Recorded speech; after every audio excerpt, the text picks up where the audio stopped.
ሰዎችን ፊዚካሊ አይታችሁ አትገምቱ። አንዳንድ ሰው ዛሬ እንደ ተራ ሰው የምታዩት ሰው ነገ ለመጨበጥ ከባድ ሊሆንባችሁ ይችላል። ዶንት ጀጅ ኤኒዋን ባይ አፒራንስ። የሰውን ልጅ እንዲህ አይታችሁ፣ ንግግሩን አይታችሁ፣ ገንዘብ እንደሌለው አይታችሁ ጀጅ አታርጉ። ትጸጸታል። ሰውን ባለባበሱ በገንዘቡ ዛሬ ባለው ሁኔታ አዋርደኸው እድሜ ዘመንህን ልትጸጸት ትችላለህ። የእግዚአብሔር ፌቨራይት ሊሆን ይችላል። ያስ አትሳሳት። ቢ ኬርፉል። ከባድ ስህተት ነው የምትሰሩት። የሰውን ልጅ ባለው ነገር አትገምቱ።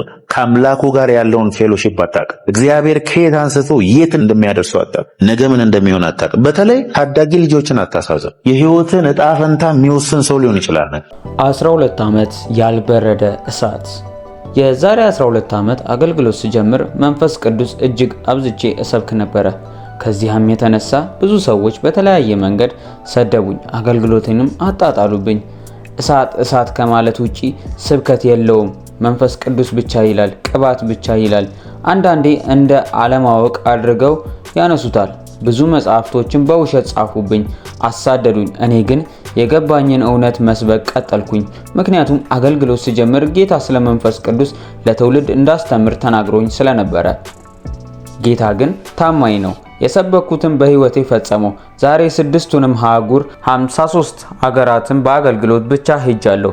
እግዚአብሔር በጸጋ ረድቶኝ ዓለም ላይ በህይወት ያሉትን ታላላቅ አገልጋዮች፣ የእግዚአብሔርን ሰዎች ሁሉን አግኝቻለሁ፣ አብሬያቸውም አገልግያለሁ። ወደ ኢትዮጵያም አምጥቻቸዋለሁ። ታላቅም ሳይንቲስት፣ የሀገር መሪዎች፣ ትልልቅ የጥበብ ሰዎችና መሪዎችን አግኝቻለሁ። አየህ፣ እግዚአብሔር ሲልክ ማስረጃ አለ። ክብር በአንተ ላይ ይገለጣል፣ ኃይሉንም ይሰጥሃል። በመንፈስ እሳት ያጅብሃል፣ ሞገስም ይደርብልሃል። እንዲሁም ማስፈራቱ ከአንተ ጋር ያደርጋል። አገልግሎት የሰው ችሎታ ውጤት፣ የትምህርት ደረጃ፣ የስብከት ችሎታ ወይም የአስተምሮት ልቀት አይደለም። በእግዚአብሔር ኃይል መጓዝ እና ኃይልን መግለጥ ዳግም ለተወለዱ አማኞች በሙሉ የተሰጠ መብት ነው። እግዚአብሔር ኃይሉን ሳይሰጠው መንፈስም ሳይሞላው እና በክብር ሳይሞላ የላከው አገልጋይ የለም። የእግዚአብሔር ኃይል የሌለበት አገልጋይ ሰማይ አያቆም። ስለ ጸጋ ቃልም ስታስተምሩ ያንኑ የሚያጽናና ኃይል ይለቀቅላችኋል። የሐዋርያት ሥራ ምዕራፍ 13ን ስታጠኑ ይህንን በግልጽ ይናገራል። ወንጌል ማለት እንዲህ ሆኗል፣ እንዲህም ተሰርቷል ብሎ አውርተ ዞር የምትለው ጉዳይ ሳይሆን በኃይልና በስልጣን የምትገለጠው እውነት ነው። አንደኛ ተሰሎንቄ ምዕራፍ 1:5ም ይህንን ያወራል። ስለዚህም እግዚአብሔር አሁን የመጨረሻውን ክብር ሊያፈስ ነው።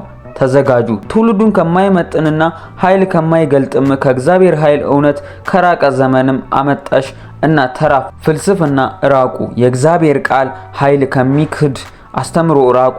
ዘመንን መርምሩ፣ በመንፈስ ተጓዙ። እግዚአብሔር እናንተን ሊጠቀም ሰዓቱ ደርሷል። ወንጌል እና ፊዚክስ እና ኬሚስትሪ አውርታችሁ ሳይሆን ኃይልን ገልጣችሁ የሰበካችሁት በመንፈስ አጽንታችሁ እልፍ።